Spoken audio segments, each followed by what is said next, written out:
Mirëmëngjes miq, ritakojmë sërish bashkë dhe ditën e sotme do sillim në vëmendje artistët e rinj të skenës shqiptare. Do të ndalemi sot tek një këngëtar i cili ka dalë nga një kompeticion muzikor, ka marrë çmimin e parë, më pas vazhdoi me promovimet e tij muzikore derisa në festivalin e RTS-s sërish mori çmimin e tretë. Artist i ri por me suksese kështu të mëdha dhe do i them sot mirëmëngjes Alisit, Alis Kallaçi. Mirëmëngjes. Mirë se të gjeta. Mirë se na erdhe sot edhe letimi sot kështu formë frymëzimi edhe për ata artistë të rinj të cilët nisin rrugën muzikore dhe çdo lloj fushe tjetër, ndoshta kanë ato pikpyetjet e veta, por në fund ja dalin. Ti je një rast suksesi, kështu që këtë do ta komunikojmë sot. Normal, domethënë, aq më shumë për artistët e ri kjo rrugë nuk si çdo rrugë tjetër, nuk është e lehtë nis me ato pikpyetjet e mëdha, por ka rëndësi vizioni, qëllimi dhe suksesi do vi rrugës në kohë. Ja dole Alis, ja dole. Në fakt historia jote është shumë e bukur. Un kam kërkuar pak për të kuptuar më shumë për historinë tënde. Je një djalë shkodran, vjen nga Shkodra. Shkodra e dim se sa të lidhur e ka këtë pjesën ngushtë artistike. Si e shpjegoj në fakt që shumë talent ka Shkodra? Thëm drejtën, pa mas. Thëm drejtën nuk e di nga burun, por që është shumë e vërtet që janë, domethënë, artista janë pa numërt, sepse ke artista në muzikë, në humor, në aktrim, edhe kryesor janë artista në shpirt, se të s'pa du me folë kështu për qytetin tim. Por që në fakt është e vërtet. Është e vërtet. Kur njerëzit të shohin në rrjete ose në skenë, çfarë nuk po shohin në të vërtet, Alis? Tani, kjo është pak specifike, është pak e vështirë, por ndoshta për momentin, sepse pjekja artistike ose ajo figura jeme kryesore që unë du të shpalos nuk është diçka të bëj me veshin e tjera. Ato janë pjesë, absolutisht nga ana estetike. Po jo që unë du të arri me kalimin e kohës, me pjekurinë skenë është që domethënë, Alisin që ti njofte aty te shkallat, duhet jem edhe në skenë i tillë, duhet jem i njëjti, me të njëjtin sens humorit, sepse dashe pa dashe, kjo do të vi me kohën, absolutisht. Por mund të them që kjo është e vetmja, kjo lirshmëria, kjo përballja me publikun, mënyrën për me tregu jam i zhveshur dhe me mend në kokë. Absolutisht, ajo kryesore, atë kam pas gjithmonë qëllim. Besoj që ke bërë zgjedhjen e duhur edhe sa më i thjesht, sa i natyrë shumë thjesht, aq më shumë do publiku. E besoj fort këtë. Dhe për te sfidave, unë e thash që ka dhe shumë suksese. Për shembull, në momentin që ti dole nga kompeticioni, dole si fitues nga i kompeticion ku ti more pjesë, direkt një bashkëpunim me një nga zërat më të fuqishëm të muzikës shqiptare me Ariel, që ti e kishe dhe mentore atë. Po, ajo e kam thënë. Një duet që u prit shumë mirë dhe nga publiku, duhet ta themi. Shumë e vërtet, por siç e kam thënë edhe herë të tjera, ajo ishte për mua një surprizë, ajo ishte dhuratë për mua, duke marrë parasysh sepse domethënë, unë isha gjatë X Factorit edhe unë thjesht më vjen lajme që unë do bashkëpunoj këngën ndër me parë me mentorin me Arilen. Imi ishte Arilen ajo që ta propozoi nga ajo. Po, kjo ishte një surprizë, të thënë drejtën, për mua ishte qershia mbitor dhe X Factorit. Për çmimit normal. Por kjo ishte ajo rruga për te, sepse kur je gjatë komplet kompeticionit ti të mendu që okej, po marrëm për që ndodh pastaj. Çfarë do ndodh pas? Edhe ajo që ndodhi pas ishte pikërisht kjo që unë fakt e doja. Prandaj them, kjo ishte qershia mbitor, por jam mas i lumtur që debutimi im i parë si artist në treg ishte me Arilenën. Me Arilenën. Gjithashtu një tjetër material muzikor është ky që ti ke anoncuar kohë Ta kam thënë, është pikërisht ky teksti i këngës. Tu duket se ke eksperimentuar pak Alis. E vërtet. Ke treguar jo ata Alisin i cili përcjell baladën, që prek zemrat, shpirtin e publikut, por ke dalë komplet në një këndvështrim tjetër. Është shumë e vërtet. Doje të eksperimentoje, pse kjo zgjedhje? Me rastin e sezonit veror tani do të kapësh pak më shumë këtë pjesën e publikut që do të jetë pak më fan, pak më qejf, si erdhi? Traj kot që jo për pjesën e publikut, sepse në fund ditës unë bërta. Dhe kjo servisi po bëjmë ne tani, po e bëjmë për publikun. Absolutisht. Por që jo, them drejtën për te shakave ishte unë gjithmonë që i vogël e kam pas gjithmonë atë dëshirën që të eksperimentoj me gjëra të tjera. Ndërkohë që unë isha në piano, domethënë në shkollë për piano, unë nuk u mjaftoja dhe shikoja, okay, këtë e kam, po ç'të bëj diçka tjetër. Okay, këtë e kam sova gitarën, fillova pak saksofonin, pak baterin, etj. E kam pas gjithmonë pjesë tani që të vërtet që të eksperimentoj edhe pse jo të përmbushem artistikisht. Ndërmjet temrave shumë të mëdhenj të muzikës shqiptare arritet të kapësh vendin e tretë në festival. Festivalin kombëtar, festivalin ton këtu të RTS-s. Ajo ishte Sa i lumtur për këtë arritje tjetër. Thënë drejtën siç ta thash, Arritje pas arritje, sukses pas suksesi. kjo ishte ajo pjesa që mund të them ishte mind blowing sepse nollën Ishte në shumë gjëra shumë shpejt. E prisje? Unë të them edhe E mendoje që po unë do shkoj. nuk du Do të kap gënjej. një çmim. Nuk du të gënjej. Ndjesinë e kam gjithmonë. Ndjesinë, domethënë për mbrana që e du diçka. Po. Ndoshta ajo mund të jetë tërheqja që bëhet, por nuk e kam që do ta marr se s'bën etj. Thjesht e ndjej që e du. Dhe do mundohem, me sot ke mundësi. Ama fokusi kur jemi aty fizikisht që nuk ka ma pikpyetje, nuk ka ma ide etj. është të bëjmë më të mirën sot. Kur ndodhi dhe pjesa e festivalit ishte shumë, domethënë nuk e prisja komplet këtë rrugë timin, sepse po ndodhe çdo gjë shumë shpejt. Edhe domethënë aq sa ka të mira që unë isha domethënë flutërim komplet, ç'a mund kërkoja më tepër. Krenar dhe Nuk e besoja asnjëherë. Ky ishte skenari perfekt për një djalë vogël që vjen nga Shkodra, vjen në Tiranë edhe të fitoj ato çmime që unë i kam pas që 5 vjeç anër.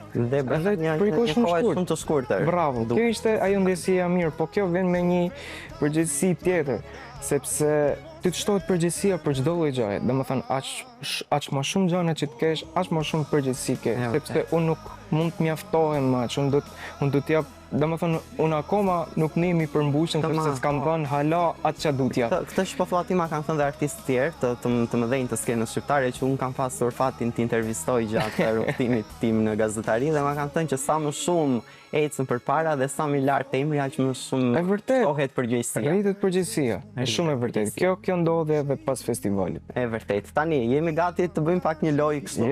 Edhe të nxjerremi pak me një lojë shumë bukur. Po ose jo do quhet kjo lojë, do të jap tabelën. Okej. Shkojmë me një lojë shumë bukur për Alisin. Ndërkohë që do argëtohemi do marrim vesh edhe shumë informacione që nuk i dim për Alisin. Është po ose jo, por publiku nuk do të kuptoj shumë edhe nga body language jot, nga gjëra jote e trupit.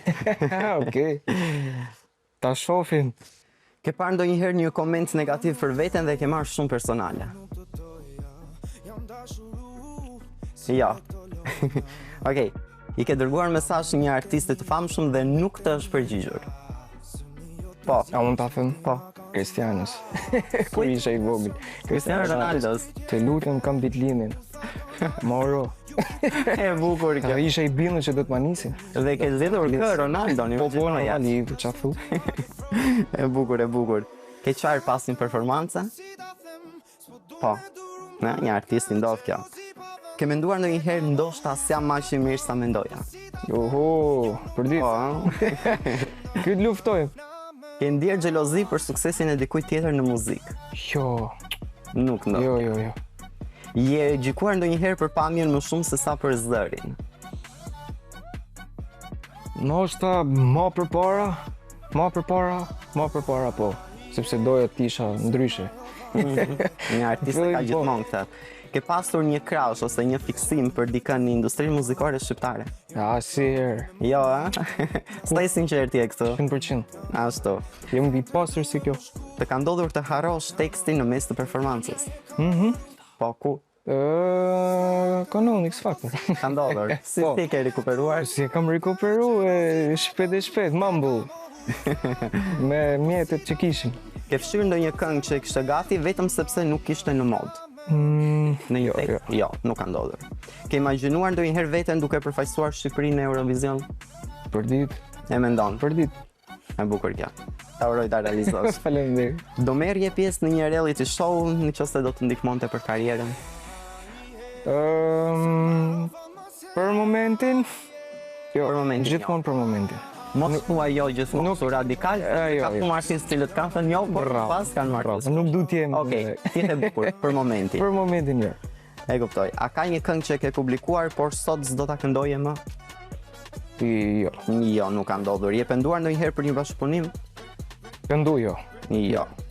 Ke dashur të largohesh ndonjëherë përfundimisht nga Shqipëria? Në një intervistë ke shprehur që të pëlqen pjesa e Shteteve të Bashkuara. E vërtet. E kam pas gjithmonë të paktën në moshën e adoleshencës se kisha kështu të sigurt që do iki, do përjetohet American Dream. Je kështu etnocentrik i lidhur me Shqipërinë, me vende? Po, jam shumë. Okej. Je ndier ndonjëherë i vetmuar edhe kur je duar trokitur? Uroj mos ndodhin asnjëherë. Se kam frikë që ajo është vdekja artistike, kam frikë. E bukur. Ke patur ndonjë histori të fshehtë me një fanse? Jo. Jo. Ke përdorur ndonjë këngë për t'i dërguar një mesazh dikujt në mënyrë të koduar? Një vajzë që ti mund ta kesh pasur qejf dhe nëpërmjet këngës? Jo, e kisha këngë shumë serioze. Kënga punë.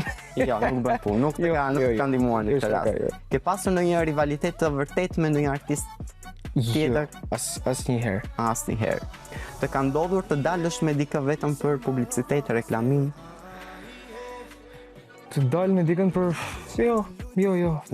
Zakonisht dalë me ata që unë e shijoj. E bukur. Nuk mund të rri kështu. Je përfshirë ndonjëherë në një situatë ku je penduar që ke ndarë këtë sekret? Po. Ke bërë ndonjëherë ghosting, ke zhdukur papritur me dikë që të ka kërkuar shpjegim? Jo. Është një veti që do të pëlqente ta kisha? Jo, një veti që s'do doje ta kisha pjesë karakterit. As pak, du t'jem i drejtë. Sa mund. Ke marrë ndonjëherë një vendim të çmendur vetëm për shkak të impulsit? Normal. Nuk jam krenar, por ka ndodhur. Ka ndodhur të puthesh dikë për herë të parë në një koncert apo event muzikor? Jo. Mund t'jetë filmi ideale, jo skene ideale, po jo. Koncert jo. E bukur. Alice, faleminderit. U argëtuam shumë me këtë rubrikë. Të falenderoj. Faleminderit shumë. Tani dua që të argëtojmë edhe publikun, të kemi një artist të ftuar, një këngëtar të ftuar, nuk mund të shpëtojmë pa dëgjuar pak muzikë. Kështu që një nga tekstet që ti do doje ta interpretoje sot për ne dhe për publikun. Këtë duash ti. Okej. Sta kam thëmë, po si ta them, s'po muj me duru më këtë gjelozi pa vend, e kam sta kam thëmë, po si ta them, jo nuk do zemra me unda, na me unda. Shumë e bukur Alice, shumë e bukur, është pikërisht kënga e fundit që ti ke anoncuar dhe të uroj suksese pafund jo vetëm në këtë material, dhe në vazhdim. Shumë faleminderit edhe sinqerisht ishte kënaqësi që isha për herë të parë tek emisioni jot, por që unë nuk do jetë e fundit. Nuk do jetë e fundit, por unë e vlerësoj komplet këtë pjesën e lirshmërisë. Kur jam, në tillë intervista, të jem kaq i lirë dhe të ndihem komplet e rahat. Që e vlerësoj jashtë të falenderoj. Sa më shumë lirshmëri, është ajo që pikërisht dhe publiku do. Njerëz sa më shumë të lirshëm. Të falenderoj dhe një herë dhe të uroj suksese pafund në karrierën. Jam i sigurt që emrin do ta dëgjoj lart dhe më lart. Uroj. Por ke talentin, në kryzon të gjitha së bashku është e pamundur të dalë ndryshe. Të falenderoj. Faleminderit edhe ju miq të dashur që na keni ndjekur. Japim fund kësaj intervistës me Alicin dhe do ju lë takim si gjithmonë me rubrikat e tjera. Mirupafshim.